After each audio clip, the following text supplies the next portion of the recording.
Hello, everybody. A great Friday to you. I'm sure you guys are all getting ready for a great weekend. So am I. Hopefully, a few hikes and possibly a motorcycle ride off road in some trails out here in North Georgia. Um, Great to have you all. Hopefully, we'll get to talk about a lot more things around organizational culture as you probably would join. But today, we are really going to learn about disengagement, how to spot disengagement, what are the signs, what leaders can do, and really, why do people stay quiet? So, I'll kick it off real quickly.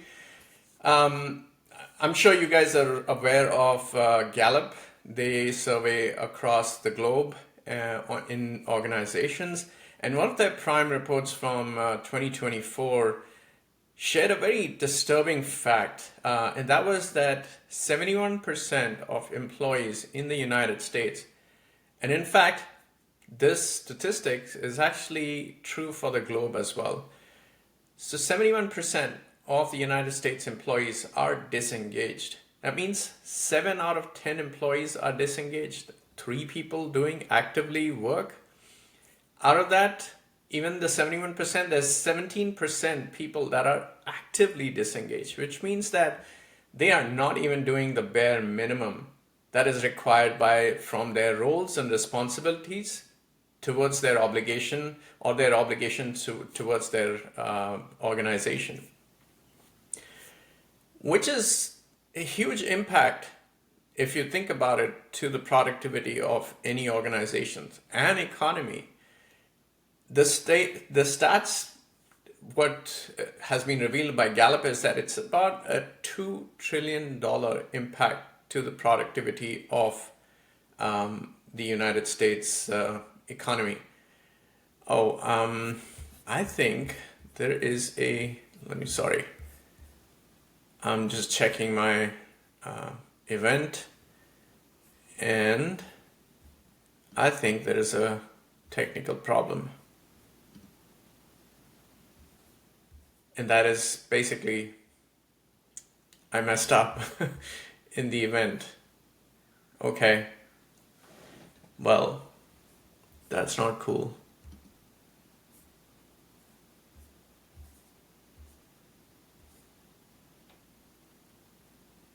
Well, technical difficulties happen all the time, I guess, so that's what's happened to me.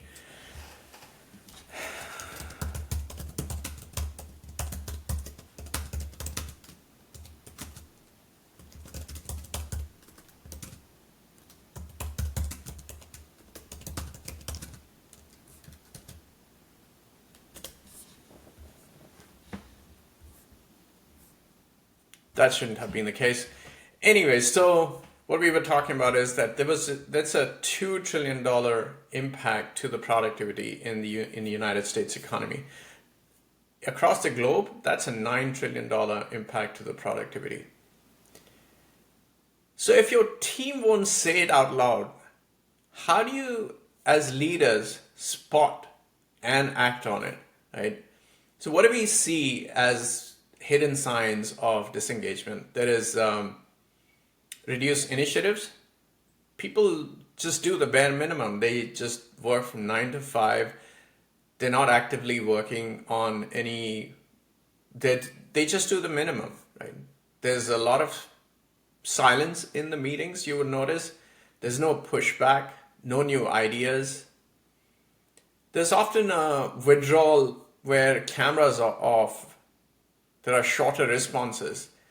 People are avoiding the extra work, the initiatives that they can actually take. And then what you start to see is that you remember we talked about the remaining 29% people. They're the ones who are actually doing and going out and above and beyond to do the work. When the rest of the team they see is not working to the full capacity, they initially start to cover those gaps. And guess what leads to burnout?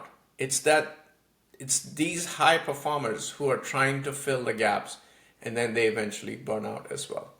So even the high performers, they start to detach and then they start to look for something outside. Not just these quiet quitters, that's probably a very famous conversation that or the phrase that you're aware of. Now, why do folks actually stay quiet, right? There are several reasons that we can think about. Of course, they're just introverts, or they have that fear of being judged. Some may even feel that we may get punished, or there might be punitive actions taken against them. Or worst, they're just plainly ignored in the past, and now they have decided that, well, I'm just going to be ignored. Why should I even talk? That's basically leading to their belief that nothing will change anyways. Even if they suggest something, no one's really taking action. Now, if you've seen past, if they've seen actually the culture of the organization is such that nobody takes care of the feedback and no actions has been taken, even if someone has given any feedback, they will stop raising their voices. So what can our leaders do to make appropriate or relevant changes that will allow our folks to take these initiatives, or even to come out of the shell that they have gone into, right? Something that I would share as tips is name it gently. So what I mean is that you can start by saying that, hey, I've noticed the energy feel lower lately. What's really on your mind? Right? Be there. Be genuine about that question. Be there to listen. Create that psychological safety by rewarding the honesty that comes out of your employees. Look, maximum information exists with the people who are executing out in the front. And it is seriously really a no-brainer for us to focus on that information and gather insights which will enable us to execute better as a whole organization. Something I shared in I think I wrote this post earlier as well.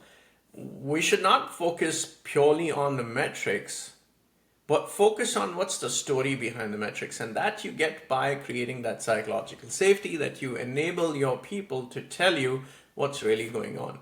And don't really punish any criticism. If they are criticizing, they see the gaps. And who better to read the gaps than our own people? Rather than it going out to the customer with a dissatisfied customer or a partner, so to speak. So when you're doing that, really listen first, right? Ask small and open questions that will enable them to come out with more information. A book that I've been reading of late, and it's been a repetition, that's why I'm saying it's reading. It's I keep reading this to gain new knowledge, and that's the Humble Inquiry by Edgar H. Sheehan. So ask these small open questions, like what's the one thing that we could do to make work easier this week? Simple as that. Model the vulnerability and admit when you feel things are off, right? It gives the permission for others to speak. Disengagement really thrives in the silence. The moment a leader creates space for small truths, that's when people start to re-engage. So I'll leave this conversation a little bit based on, that was the plan. I was going to speak for 10 minutes and hopefully have folks join in. But with this technical difficulty, I think I messed up. There were two events on, and I deleted the one which was real. Yep, lessons learned. I'm not going to be hard on myself. It's a lesson learned.